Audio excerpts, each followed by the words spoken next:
Hello everyone. सबसे पहले अपन कल वाले टॉपिक के क्वेश्चंस क्लियर कर लेते हैं जो मैंने टेलीग्राम चैनल पे अपलोड किए थे।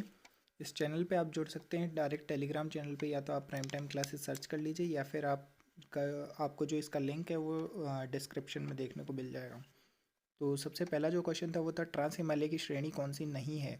यहाँ पे पूछा है कौन सी नहीं है, तो कौन सी नहीं है आपकी पीर पंचाल नहीं है, पीर पंजाल नहीं है।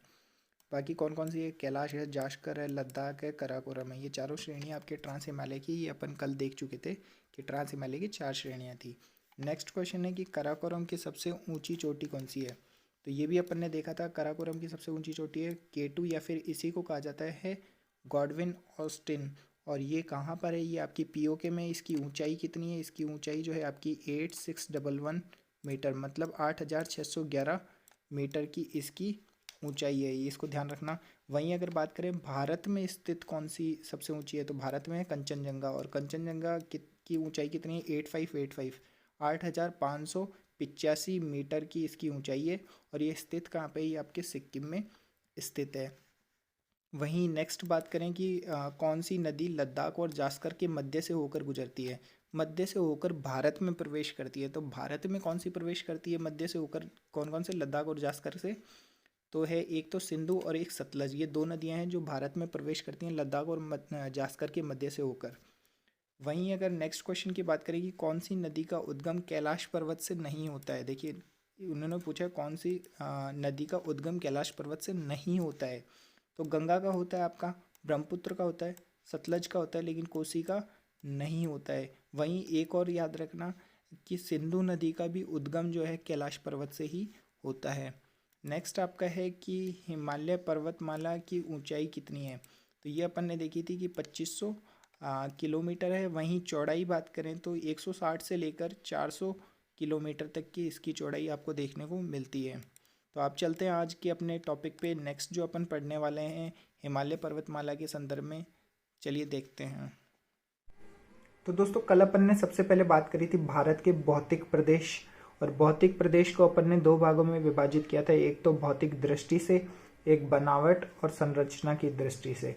भौतिक दृष्टि से इसको 4 भागों में विभाजित किया था और बनावट की दृष्टि से इसको 6 भागों में विभाजित किया था। और सबसे पहले जो अपन ने देखा था वो हिमालय देखा था। हिमालय के बारे में अपन ने कुछ चीजें जानी थी कि उसका विकास कैसे हुआ, कब वो बना, कैसे कुछ क्या हुआ।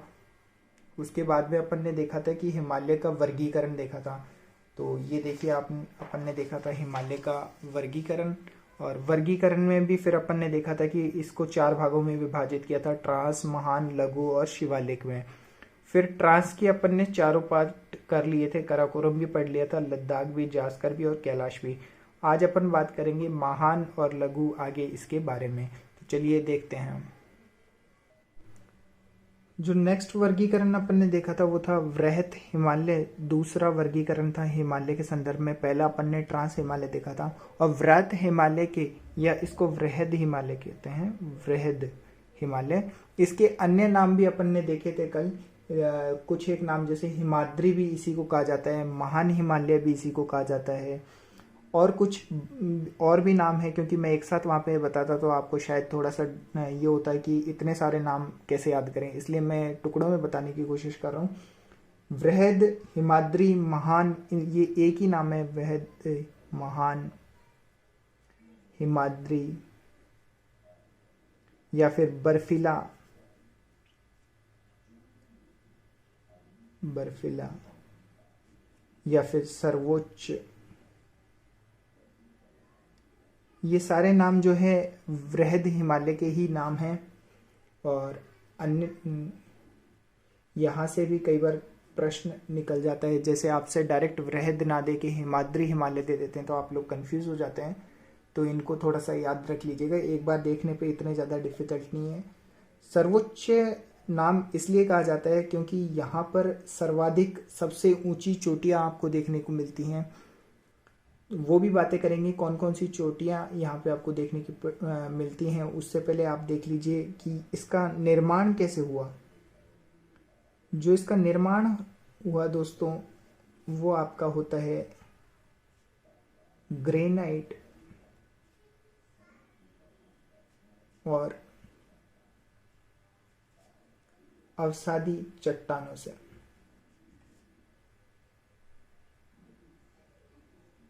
ग्रेनाइट और अवसादी चट्टानों से इसका निर्माण होता है। वहीं अगर इसके संदर्भ में और बात करें, यहाँ पर 100 से अधिक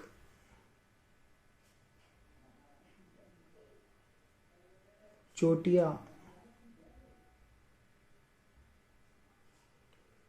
6000 मीटर से या 6000 मीटर तक ऊंचाई लिए हुए।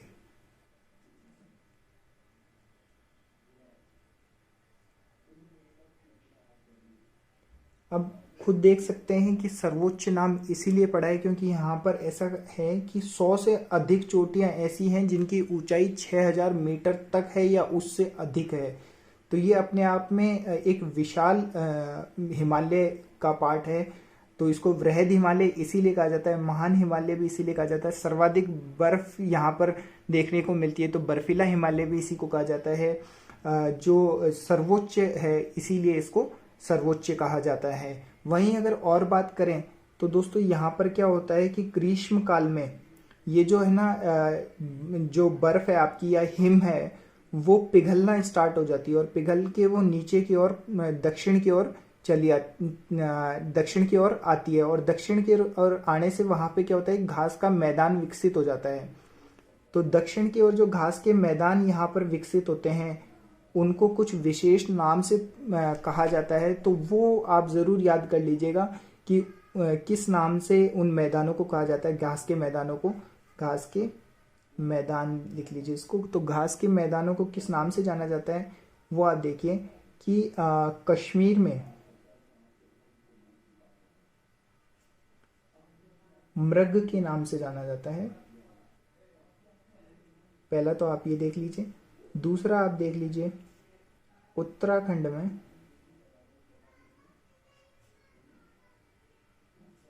बुग्याल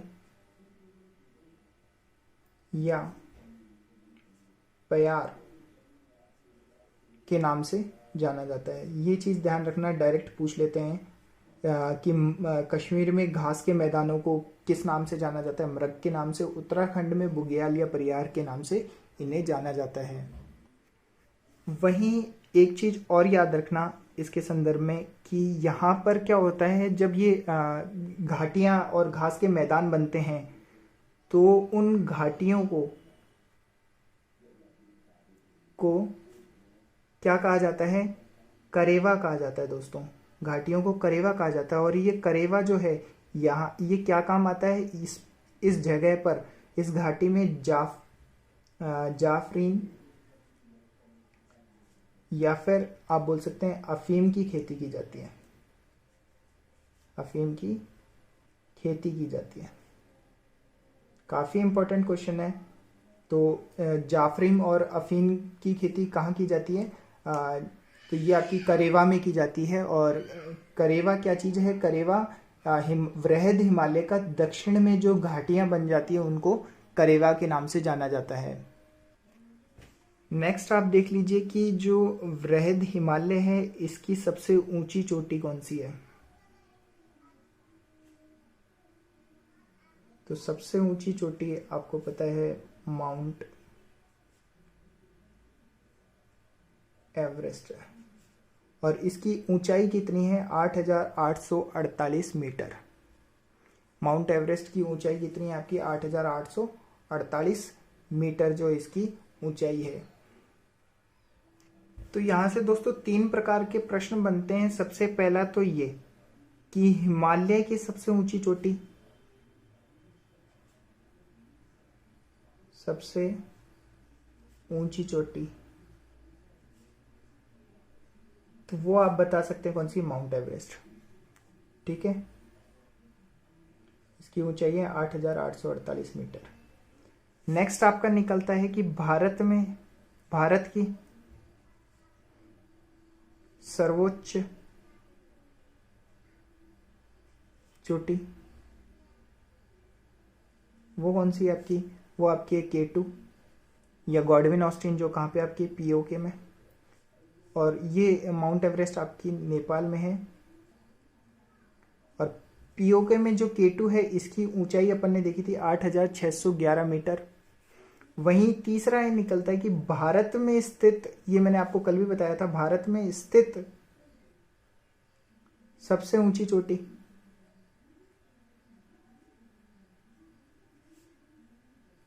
ये अपन ने देखी थी कंचनजंगा। क्या इसकी ऊंचाई है? 8585 मीटर। और ये कहाँ पर है? आपके सिक्किम में। ठीक है, ये चीज ध्यान रखना। तीनों डिफरेंट क्वेश्चन है। हिमालय की सबसे ऊंची चोटी माउंट एवरेस्ट है, भारत की सर्वोच्च चोटी जो है वो आपकी K2 है, और भारत में स्थित कौन सी है? तो वो आपकी कंचनजंगा है। वहीं कुछ और अन्य इसकी चोटियां हैं, वो भी आप देख लीजिए, कई बार पूछ लेते हैं आपसे कौन कौन सी हैं। देखिए, माउंट एवरेस्ट अपन ने देख ली, कंचनजंगा भी इसी की चोटी है, किसकी? वृहद हिमालय की। नेक्स्ट आप देख लिए धौलागिरी, ये भी इसी की है, और ये स्थित कहाँ पे है? नेपाल में स्थित है। नेक्स्ट आप याद रख लीजिए मकालू, मकालू भी आपकी नेपाल में है। मसालू, ये भी आपकी नेपाल में है। नेक्स्ट आप देख लीजिए जो आपकी ये है अन्नपूर्णा, ये भी आपकी नेपाल में है। नंदा देवी, ये आपकी उत्तराखंड में है।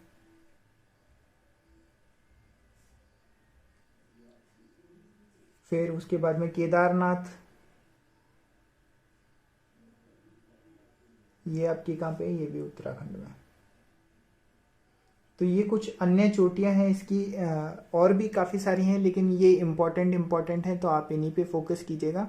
तो ये कुछ इम्पोर्टेंट हैं वृहद हिमालय की चोटियां। एक चीज इसमें लास्ट याद रखना, जिस प्रकार से ट्रांस हिमालय में 4 श्रेणियां थी, यहां पर कोई श्रेणी नहीं है, कोई श्रेणी नहीं है। ठीक है, जिस प्रकार से अपन ने देखा था ट्रांस हिमालय में 4, काराकोरम, लद्दाख, जास्कर, कैलाश, ये 4 श्रेणियां थी, वैसी यहाँ पर कोई भी श्रेणी वृहद हिमालय में देखने को नहीं मिलती। नेक्स्ट अपन बात करते हैं, जो तीसरा वर्गीकरण था हिमालय का, वो आपका था लघु या मध्य हिमालय।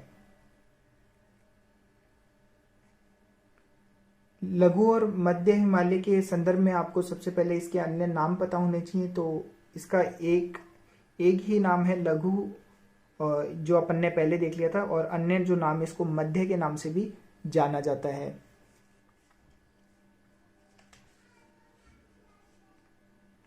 लघु हिमालय की श्रेणियों की अगर बात करें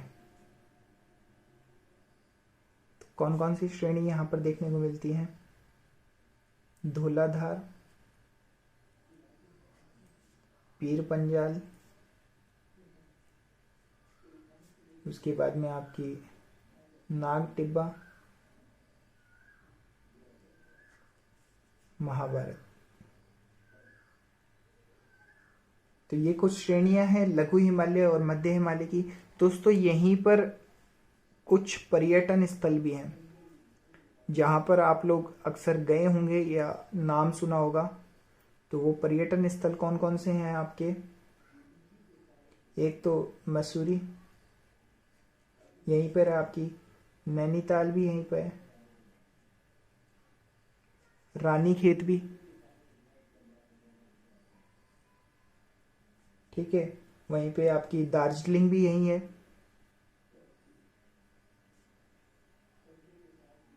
दार्जिलिंग के अलावा डलहौजी भी यहीं पे है। ये कुछ पर्यटन स्थल जो हैं लघु हिमालय और वृहद हिमालय में आपको देखने को मिलते हैं। लघु हिमालय और वृहद हिमालय के संदर्भ में एक कंट्रोवर्सी चलती है, वो आप जरूर देख लीजिएगा कि कुछ लोग जो घास के मैदान मैंने आपको बताए, जो घाटियां मैंने आपको बताई, करेवा, जहाँ पे जाफरीन, अफीम, या फिर एक और याद रख लीजिएगा, केसर की खेती होती है। अफीम और केसर की, है ना।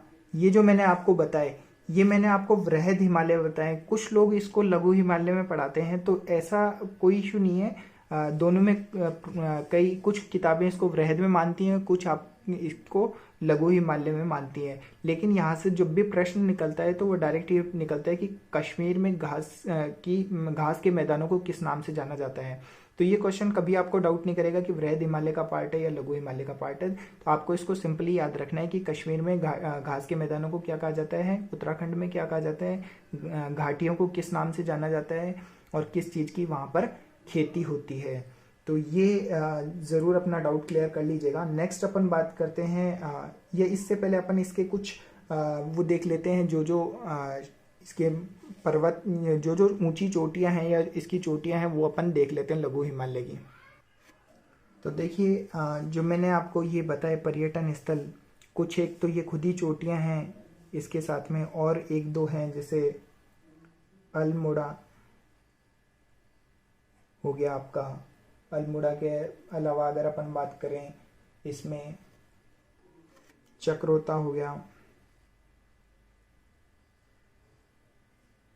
साथ ही मसूरी, नैनीताल, रानीखेत, ये सारी इसी की हिमालय पर्वत माला में जो लघु हिमालय है इसी की श्रेणियां हैं और इसी की कुछ ऊंची चोटियां हैं। नेक्स्ट बात करते हैं शिवालिक हिमालय के संदर्भ में। उससे पहले एक पॉइंट जरूर इसमें याद रख लीजिएगा कि लघु हिमालय की जो औसतन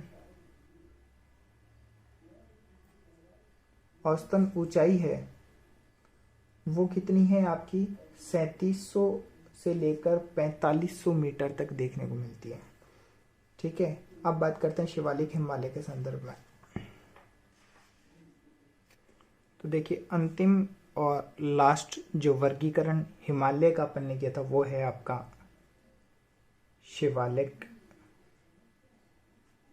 हिमालय या बाह्य हिमालय, जो अपन ने इसका दूसरा नाम देखा था। वहीं ये जो हिमालय है ये सबसे नवीन हिमालय कहा जाता है या हिमालय का नवीनतम भाग कहा जाता है। तो ये जो है हिमालय का नवीन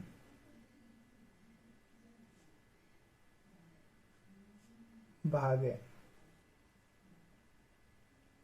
नेक्स्ट इसके संदर्भ में ज़रूर याद रखना है कि इसको एक उपाधि या संज्ञा दी गई है, उपाधि नहीं संज्ञा बोल सकते हैं इसको।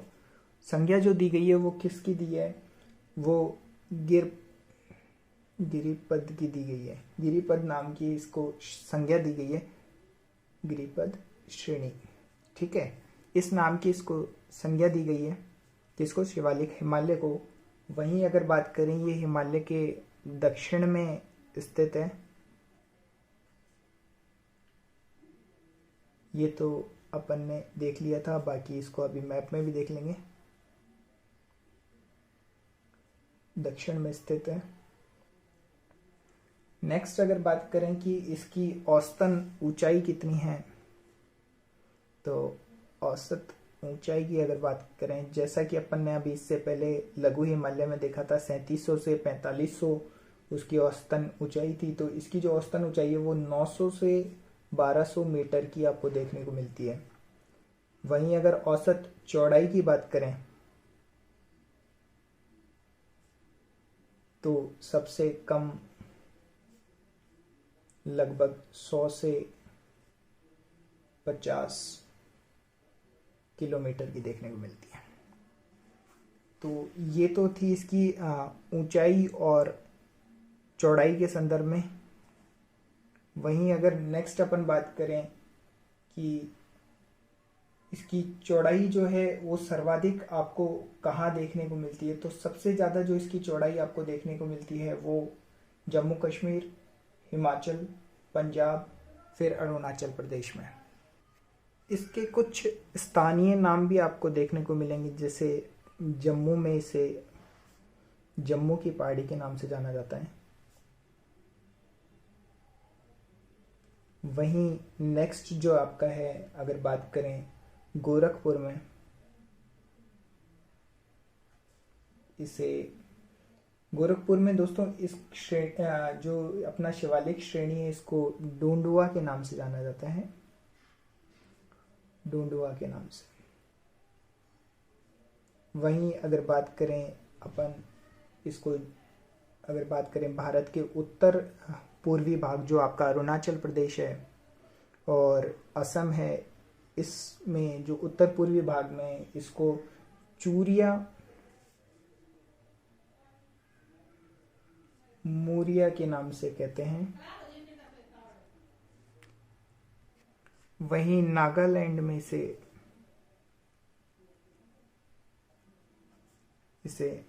किस नाम से जाना जाता है? नागा पहाड़ के नाम से। नेक्स्ट बात करें, मिजोरम में मिजो पहाड़ के नाम से जाना जाता है। और अरुणाचल प्रदेश में जो मोस्ट इम्पोर्टेंट है, इसे किस नाम से जाना जाता है? डाफला। और भी कुछ नाम है इसके, जिसे मिशमी, मिशिमी। नेक्स्ट जो आपका है पटकोई बूम,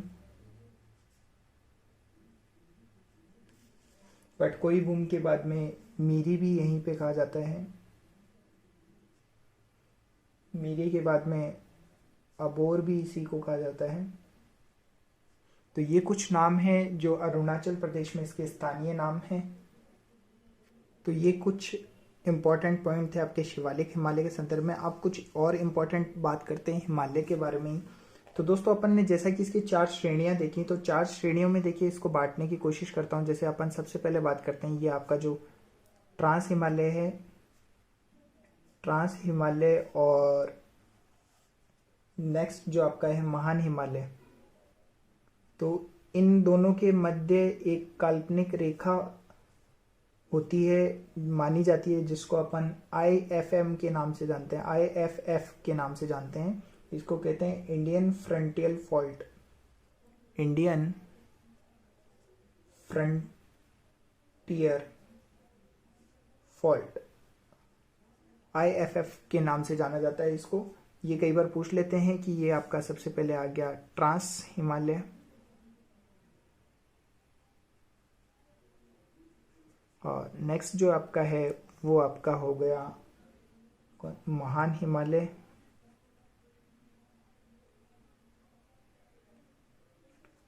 महान हिमालय और जो लघु हिमालय है, इसके मध्य भी एक रेखा है। इसको इस तरीके से समझ लीजिए, ये आपका लघु हिमालय है,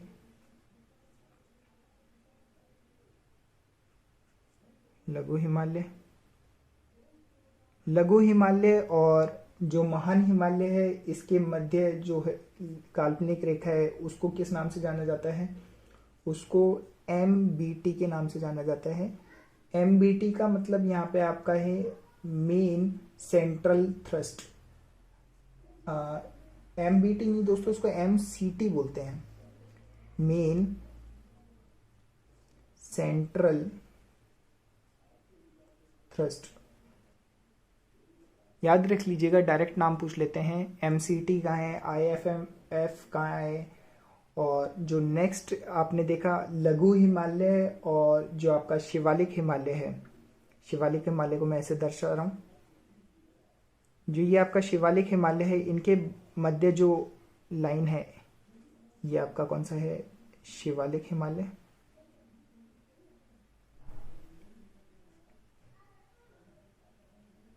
शिवालिक हिमालय और लघु हिमालय के मध्य जो इमेजिनरी लाइन है, उसको किस नाम से जाना जाता है? तो उसको आपको MBT के नाम से जाना जाता है। और यहां पर MBT का क्या फुल फॉर्म है? Main boundary thrust. और जो शिवालिक हिमालय है और इसके बाद में एक आता है आपके गंगा ब्रह्मपुत्र मैदान, उसको मैं इस तरीके से शो कर रहा हूं। ये आपका क्या है? गंगा ब्रह्मपुत्र मैदान।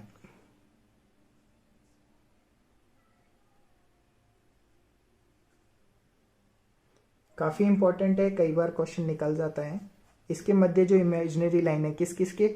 आपके शिवालिक हिमालय और गंगा ब्रह्मपुत्र मैदान के, तो इसको कहा जाता है दोस्तों HFF।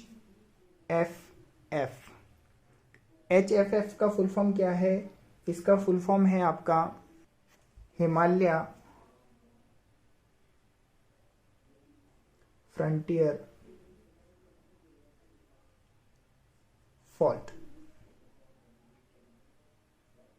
हिमालय फ्रंटियर फॉल्ट के नाम से इसको जाना जाता है। देखिए एक बार फिर से मैं आपको रिवाइज कराता हूँ। ट्रांस हिमालय और महान हिमालय के मध्य IFF इंडियन फ्रंटियर फॉल्ट। वहीं महान हिमालय लघु हिमालय के मध्य जो है आपका है MCT मेन सेंट्रल थ्रस्ट। वहीं बात करें लघु हिमालय और शिवालिक हिमालय के मध्य MBT मेन बाउंड्री थ्रस्ट। और शिवालिक और आपका गंगा ब्रह्मपुत्र मैदान के मध्य जो है वो आपका है हिमालय फ्रंटियर फॉल्ट। तो दोस्तों इसमें हिमालय में कुछ और इम्पोर्टेंट है, जैसे कि इसमें प्रादेशिक वर्गीकरण भी अपन को पढ़ना होता है कि जो अपना सिंधु से सतलज के मध्य का जो हिमालय है उसको किस नाम से जाना जाता है, उसकी ऊंचाई कितनी है। तो ये अपना हिमालय का लास्ट टॉपिक होने वाला है। उसके बाद में मैं ये सारी चीज़ें आपको मैप के थ्रू समझाने की कोशिश करूंगा। तो सबसे पहले अपन बात कर लेते हैं कि हिमालय का प्रादेशिक वर्गीकरण कैसे किया गया है। सबसे पहले अपन ने देखा था हिमालय को जो वर्गीकरण किया गया था वो 4 तरीके से किया गया था। अब इसको प्रादेशिक रूप से भी किया गया है। वो किस तरीके से किया गया, कितने भागों में किया गया है, तो देखिए आप इसका।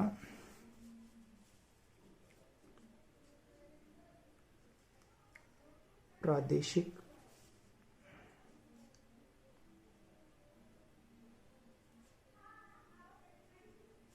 वर्गीकरण।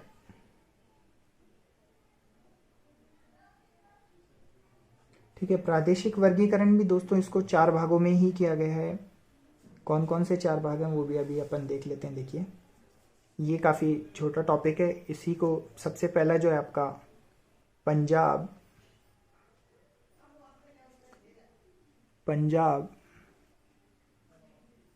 या फिर आपका जो है कश्मीर,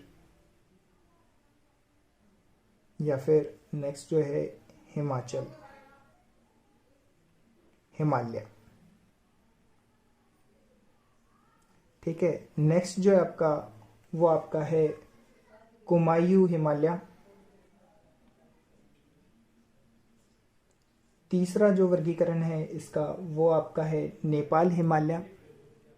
और नेक्स्ट जो आपका 4th वन है वो आपका है, और अंतिम जो है वो आपका है असम हिमालय। अब ये कौन कौन सा भाग है देखिए। जो पंजाब से कश्मीर के बारे में बात करें तो सिंधु नदी से लेकर सतलज नदी तक जो भाग है उसको कश्मीर, पंजाब या फिर हिमाचल हिमालय के नाम से जाना जाता है। वहीं अगर कुमायूं की बात करें तो सतलज नदी से लेकर कहाँ तक, काली नदी तक आपको कौन सा कुमायूं हिमालय देखने को मिलता है। काली नदी से लेकर से तीस्ता नदी तक कौन सा हिमालय देखने को मिलता है, नेपाल हिमालय।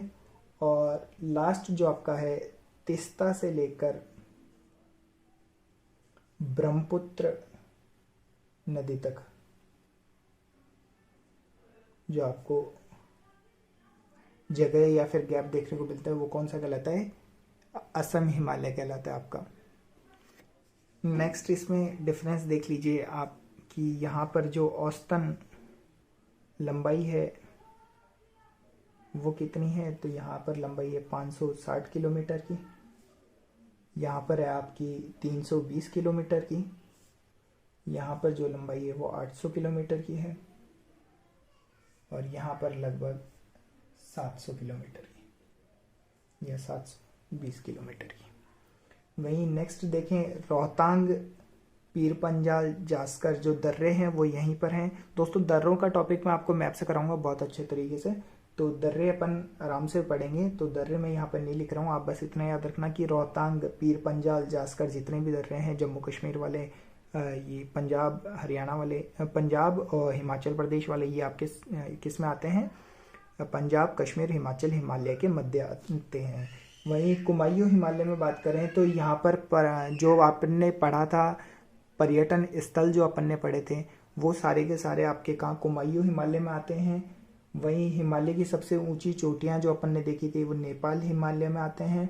और असम हिमालय में जो आते हैं आपके, वो जो अपन ने अंतिम देखा था इधर पूर्व की ओर, नामचा बारवा पर्वत हो गया, इस तरीके के जो पर्वत हैं वो आपके इधर असम हिमालय में आते हैं। वहीं दोस्तों एक चीज़ याद रखना कि गंगोत्री और यमुनोत्री दोनों जो हैं वो कुमायूं हिमालय में स्थित हैं।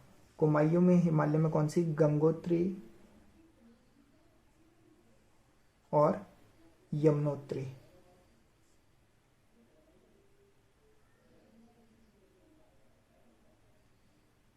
ये कहाँ पर स्थित है आपकी? ये आपका कुमायूं हिमालय के मध्य स्थित है। तो अब अपन चलते हैं अपने मैप पर विस्तृत रूप से जानकारी लेते हैं इसके संदर्भ में कि कौन सी चोटी कहाँ पर स्थित है। तो ये आप देख सकते हैं, एक बार मैं इसको सेट कर देता हूँ, सही है ना? बिल्कुल ठीक है, हाँ जी। तो ये आपको इंडिया का मैप देखने को मिल जाएगा। इसमें अपन देखते हैं हिमालय पर्वतमाला की कुछ जो इम्पोर्टेंट जितनी भी अभी अपन ने चीज़ें देखी हैं, पर्वत श्रृंखलाएं कहाँ कहाँ कौन कौन सी हैं। तो सबसे पहले ट्रांस हिमालय में अपन ने 4 श्रेणियां देखी थी, कौन कौन सी? काराकोरम, लद्दाख, जास्कर और कैलाश। तो देखिए सबसे पहले ये जो आपको देखने को मिल रहा है ये आपकी कौन सी है? ये आपकी है लद्दाख, सॉरी ये आपकी जो है ये आपकी लद्दाख श्रेणी है। लद्दाख श्रेणी में राकापोशी अपन ने एक देखी थी सबसे ऊंची चोटी, वो चोटी है ये राकापोशी। वहीं ये यहाँ पर आपको एक श्रेणी अपन ने और देखी थी जास्कर। तो आपकी जो जास्कर श्रेणी है वो यहाँ पर है। और इन दोनों के मध्य से होकर ही मैंने आपको बताई थी भारत में 2 नदियां प्रवेश करती है, एक तो आपकी सिंधु नदी और एक सतलज नदी। कहाँ पर आती है? आपकी भारत में आती है। तो 2 श्रेणी अपन ने देख ली, कौन कौन सी? लद्दाख, जास्कर। काराकोरम श्रेणी आपकी यहाँ पर है पीओके में, ये आपकी कौन सी है? काराकोरम श्रेणी। ये कहाँ पर स्थित है? आपकी पीओके में स्थित है। और लास्ट जो आपकी है कैलाश श्रेणी, ये आपकी कहाँ पर स्थित है? ये आपके तिब्बत में स्थित है। तो ये वाला जो एरिया आ गया ये पूरा कैलाश श्रेणी का है। तो यहाँ से ये देख लीजिए, ये चारों श्रेणी आपकी ट्रांस हिमालय की हो गई, ये पीओके में हो गई, ये लद्दाख, जास्कर और ये कैलाश। नेक्स्ट अपन बात करते हैं जो अपन ने देखी थी वृहद हिमालय, जो अपन ने देखा था नेक्स्ट। तो वृहद हिमालय भारत में देखिए सबसे पहले अगर बात करें तो यहाँ पर जम्मू एंड कश्मीर में एक जगह थी जिसका नाम था आपका नंगा पर्वत या नागा पर्वत भी इसको कहते हैं। नागा पर्वत जो है जम्मू कश्मीर से लेकर ये यहाँ जो अरुणाचल प्रदेश में एक जगह है, एक पहाड़ है जिसका नाम है नामचा बारवा। ऊंचाई की बात करो नामचा बारवा की तो 7,756 मीटर की इसकी ऊंचाई है। और नंगा पर्वत की बात करें या नागा पर्वत की बात करें तो ये जो है ये आपकी है 8,126 मीटर की इसकी ऊंचाई है। तो यहाँ से जो ये श्रेणी है देखिए इस तरीके से ये जाएगी, इस तरीके से होती हुई। ये आपकी कौन सी श्रेणी है? ये आपकी श्रेणी होगी दोस्तों वृहद हिमालय की या महान हिमालय की या इसकी हिमाद्री हिमालय, बर्फीला सर्वोच्च, जो भी अपन ने नाम पढ़े थे। तो ये आपकी कौन सी श्रेणी है? ये आपकी है वृहद हिमालय। इसमें कुछ अपन ने इम्पोर्टेंट पर्वत भी देखे थे, वो भी आप देख लीजिएगा कौन कौन से। जैसे एक तो अपन ने देखा था धौलागिरी जो नेपाल में था, वो ये आपका धौलागिरी है। धौलागिरी के बाद में ये अपन ने मैकालू देखा था, मैसालू देखा था नेपाल में। वहीं अन्नापूर्णा देखा था नेपाल में। वहीं और भी कुछ इसमें इम्पोर्टेंट देखी थी, जैसे माउंट एवरेस्ट जो अपन ने देखा था नेपाल में, वो भी यहीं पे। माउंट एवरेस्ट की ऊंचाई भी अपन ने 8,800 48 लिखी थी, माउंट एवरेस्ट। ठीक है, ये माउंट एवरेस्ट भी आपका नेपाल में ही है। तो ये जितनी भी चोटियाँ थी वो यहाँ पर है। नंदा देवी आपकी अपन ने उत्तराखंड में देखी थी, तो उत्तराखंड में आपकी नंदा देवी आ जाएगी। और इस तरीके से ये कुछ केदारनाथ वगैरह कुछ इंपॉर्टेंट चोटियाँ हैं जो वृहद हिमालय की यहाँ पर फैली हुई है।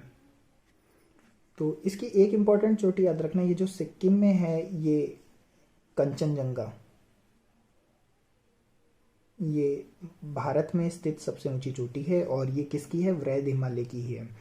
नेक्स्ट अपन ने देखा था दोस्तों वृहद हिमालय के बाद में लघु हिमालय। लघु हिमालय भी आपका जम्मू कश्मीर से लेकर इस तरीके से फैला हुआ है।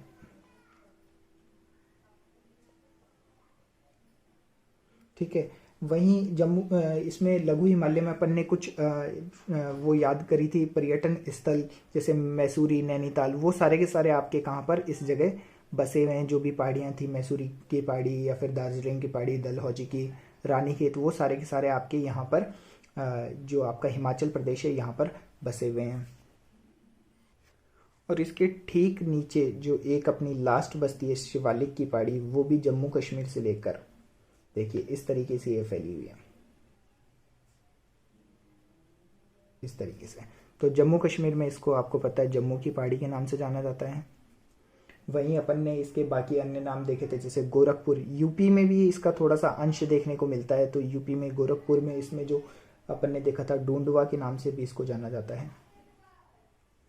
वहीं आगे अपन ने देखा था कि ये पूर्व, उत्तर पूर्व में जो ये अरुणाचल प्रदेश, असम, इसमें किस नाम से जाना जाता है इनको, इसमें इसको चूरिया मुरिया की पहाड़ियों के नाम से भी जाना जाता है। इसका कुछ अंश नीचे की तरफ नागालैंड की तरफ भी देखने को मिलता है, और नागालैंड में इसको नागा पहाड़ के नाम से भी जाना जाता है। नीचे जो अपन ने ये देखा, ये अरुणाचल प्रदेश वाला जो क्षेत्र है, इसमें मैंने आपको काफ़ी सारे नाम बताए थे इसके शिवालिक के, कौन कौन से, डाफला, मिश्मी, पटकोई, बूम, गिरी और ये आपका अबोर, ये सारे के सारे जो हैं वो शिवालिक के ही नाम हैं। तो ये तो अपन ने इसका वर्गीकरण देख लिया, हिमाचल प्रदेश का सॉरी अपने हिमालय पर्वतमाला का वर्गीकरण अपन ने इसमें देख लिया। चारों श्रेणियां अपन ने चारों वर्गीकरण इसमें देख लिए। जो अपन ने पहला देखा था ट्रांस हिमालय, उसके बाद में वृहद, फिर लघु, लघु के बाद में शिवालिक। अब अपन इसका प्रादेशिक भी इसमें मैं आपको एक बार दिखाने की कोशिश करता हूँ, इस तरीके से आप देख लीजिए।